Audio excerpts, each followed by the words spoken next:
Pemirsa, pemusnahan amunisi tidak layak pakai di Kabupaten Garut, Jawa Barat berubah menjadi petaka. Sekitar 13 orang dilaporkan meninggal dunia dalam ledakan dahsyat saat pemusnahan amunisi. Pemusnahan amunisi dilakukan di Kecamatan Cibalong, Kabupaten Garut, Jawa Barat.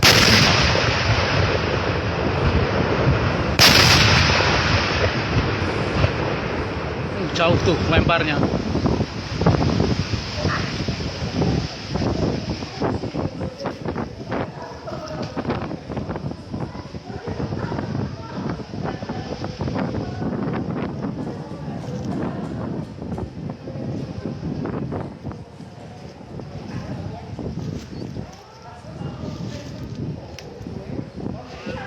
Pemusnahan amunisi merupakan bagian dari kegiatan rutin TNI untuk menyingkirkan bahan peledak yang telah melewati masa pakai atau kadaluarsa. Kegiatan dilaksanakan di lokasi yang dianggap aman dan jauh dari permukiman. Namun insiden tragis justru mengundang duka mendalam bagi masyarakat sekitar. Dari kejadian, sekitar 13 orang meninggal dunia, 4 orang dari unsur TNI dan 9 dari warga sekitar. Seluruh korban saat ini sudah berada di rumah sakit.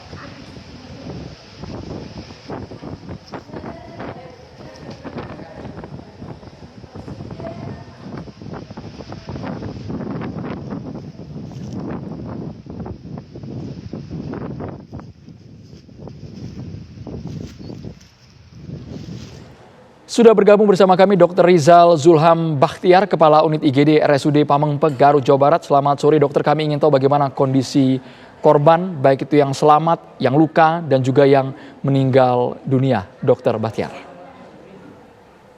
Ya. Selamat sore, Pak. Kebetulan ketika kami sedang di rumah sakit pukul 10:10, saya menerima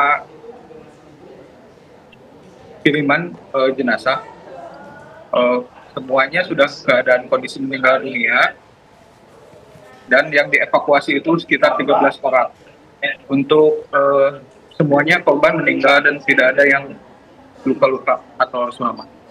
Ya, saat ini kami sedang berkoordinasi dengan tim DVI dari Polres Garut dan sedang mengidentifikasi semua korban untuk memastikan identitasnya sesuai. Dr. Rizal, dari hasil identifikasi, bagaimana kondisi jasad para korban?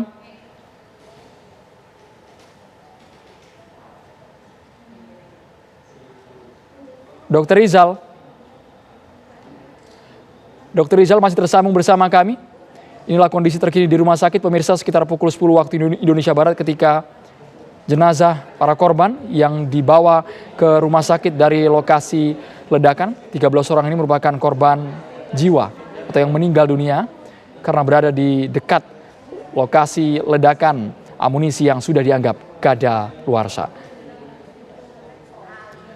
Dr. Rizal Zulham Bakhtiar selaku Kepala Unit IGD RSUD Pamengpeek, Garut tadi menyatakan bahwa ia menerima belasan jenazah ini. Dr. Rizal sudah tersambung lagi bersama kami? Sudah. Dr. Rizal, kami ingin tahu secara identifikasi dengan bahasa medis yang tidak terlalu vulgar, bagaimana sebenarnya kondisi para jenazah ketika tiba di rumah sakit? Memang ada sebagian, hampir seluruhnya korban mengalami luka bakar di atas 80%. Untuk ada beberapa jenazah memang masih utuh, tetapi ada beberapa jenazah yang sudah berupa serpihan. Nah, itu kita perlu waktu untuk identifikasi, untuk mencocokkan identitas awal dan kondisi jenazah yang pada saat ini. Sekarang tim Inafis atau DVI sedang bekerja untuk mengidentifikasi semua jenazah. Dari 13 korban ini, apakah wajah masih bisa dikenali, Dr. Rizal?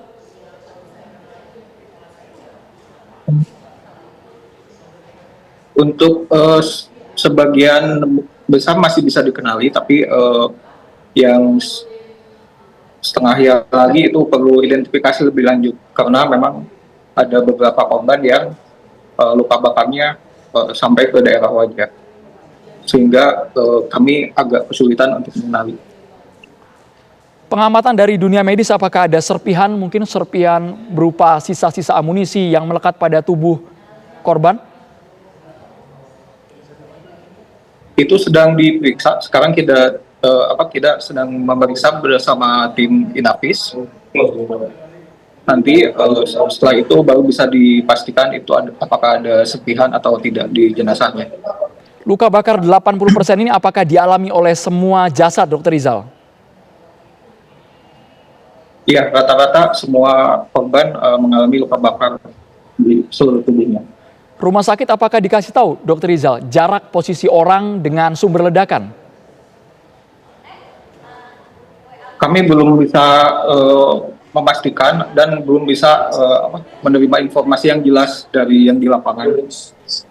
Dr. Rizal, Jadi, silakan dilanjutkan, Dr. Rizal.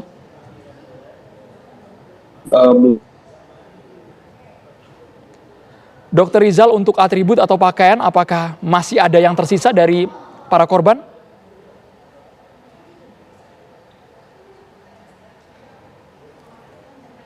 Kami coba terus hubungi Dr. Rizal yang merupakan Kepala Unit IGD RSUD Pamengpeek Garut. Sepertinya sinyal kami sedikit terganggu, pemirsa, tapi kejadian menurut Dr. Rizal, para korban tiba di rumah sakit sekitar pukul 10 waktu Indonesia Barat. Pemirsa, TNI Angkatan Darat memastikan sebelum pemusnahan amunisi tidak layak pakai dilakukan, kondisi di lapangan telah aman. TNI Angkatan Darat menyampaikan duka mendalam bagi para korban yang meninggal saat pemusnahan amunisi. 12 Mei 2025 pukul 09.30 waktu Indonesia bagian Barat telah dilaksanakan kegiatan pemusnahan munisi afkir tidak layak pakai inventaris TNI Angkatan Darat di lokasi peledakan Desa Sagara, Kecamatan Cibalong, Kabupaten Garut. Pemusnahan tersebut dilaksanakan oleh jajaran Gudang Pusat Munisi 3 Pusat Peralatan TNI Angkatan Darat. Pada awal kegiatan, secara prosedur telah dilaksanakan pengecekan terhadap personil maupun yang berkaitan dengan lokasi peledakan dan semuanya dinyatakan dalam keadaan aman. Selanjutnya, tim penyusun amunisi melakukan persiapan pemusnahan di dalam 2 lubang sumur yang disiapkan. Setelah seluruh tim pengamanan masuk ke pos masing-masing untuk melaksanakan pengamanan dan setelah dinyatakan aman, kemudian dilakukan peledakan di 2 sumur yang ditempati oleh munisi afkir tersebut untuk dihancurkan. Dan peledakan di 2 sumur ini berjalan dengan sempurna dalam kondisi aman. Sedangkan di luar 2 sumur ini disiapkan 1 lubang yang peruntukannya adalah untuk menghancurkan detonator yang selesai digunakan dalam penghancuran 2 sumur sebelumnya, termasuk sisa detonator yang ada berkaitan dengan munisi afkir tersebut. Saat tim penyusun munisi menyusun detonator di dalam lubang tersebut, secara tiba-tiba terjadi ledakan dari dalam lubang yang mengakibatkan 13 orang meninggal dunia.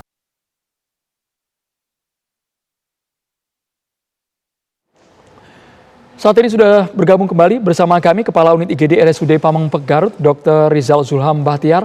Dr. Rizal, kami ingin tahu dari 13 orang ini apakah ada data yang dibutuhkan medis untuk mengidentifikasi, untuk mengenali jasad Dr. Rizal yang harus dibawa keluarga ke rumah sakit?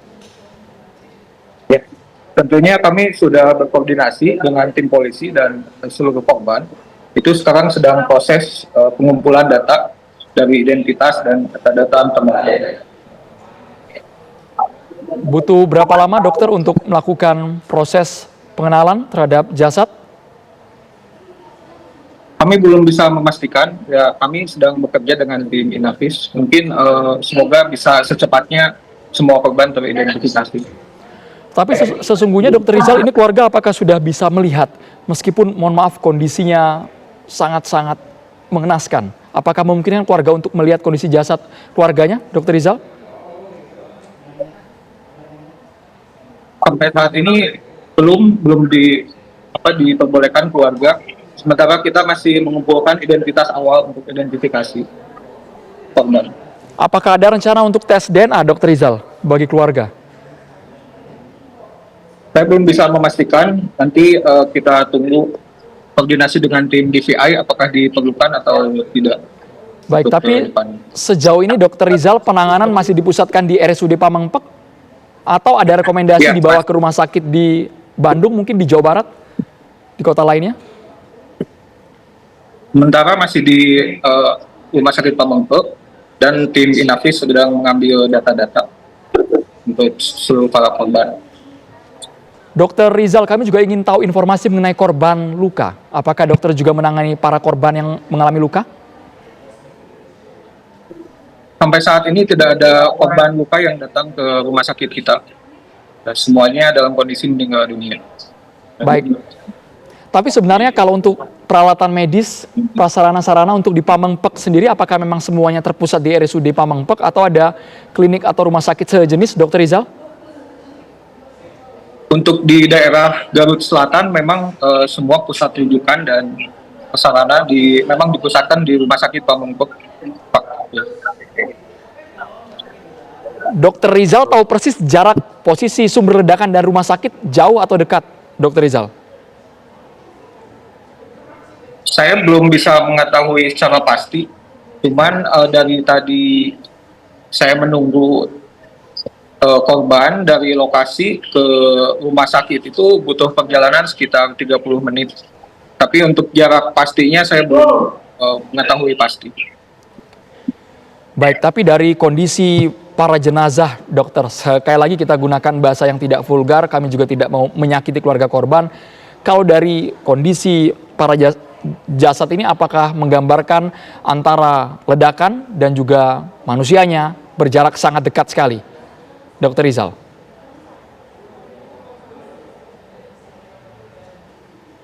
Saya belum bisa memastikan karena saya belum mendapat kronologi yang secara jelas. Nanti mungkin kesimpulannya dari tim Inavis yang mengidentifikasi apakah berjarak dekat atau misalnya berjauhan. Saya belum bisa memastikan. Nanti kita identifikasi lebih lanjut. Dari keluarga korban jiwa sudah ada yang menemui Dokter Rizal? Sebagian sudah datang ke rumah sakit dan mereka juga sudah menyerahkan data-data identitas untuk membantu kita identifikasi pasien korban. Baik, proses identifikasi, penyerahan data antemortem atau data informasi yang dikumpulkan yang diperoleh dari individu sebelum ia meninggal, karena dari pihak keluarga pemirsa harus membawa keterangan baik itu berupa KTP, SIM, paspor atau mungkin kartu keluarga, kemudian harus membawa riwayat penyakit, catatan gigi atau hasil pemeriksaan medis lainnya. Selanjutnya adalah data kependudukan dan juga foto atau gambar ketika jasad tersebut masih hidup. Dokter Rizal, proses identifikasi kami doakan bisa berlangsung secara cepat dan juga terukur. Mungkin dari dokter ada imbauan kepada seluruh keluarga korban jiwa. Jelas sekarang suasana masih sangat berduka, Dokter Rizal. Iya.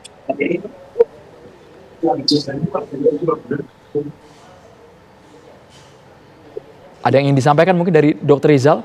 Ada data yang sangat dibutuhkan agar keluarga segera datang ke rumah sakit. Silakan, Dokter Rizal. Oh iya. Kita sedang mengkoordinir seluruh korban jenazah. Tolong untuk keluarga nanti dari tim kita ada yang meminta identitas dan data-data diperlukan, atau misalnya ada yang merasa keluarganya menjadi korban boleh datang ke rumah sakit Pamengpek. Tentunya itu data-data dibutuhkan untuk tim kita dan tim Inavis untuk mengidentifikasi pasien secara tepat dan cepat. Kepala Unit IGD RSUD Pamengpek Garut, terima kasih Dr. Rizal Zulham Bahtiar sudah bergabung di Kabar Petang. Kami berharap proses identifikasi para korban jiwa bisa berlangsung sesuai dengan prosedur yang berlaku. Terima kasih, dokter.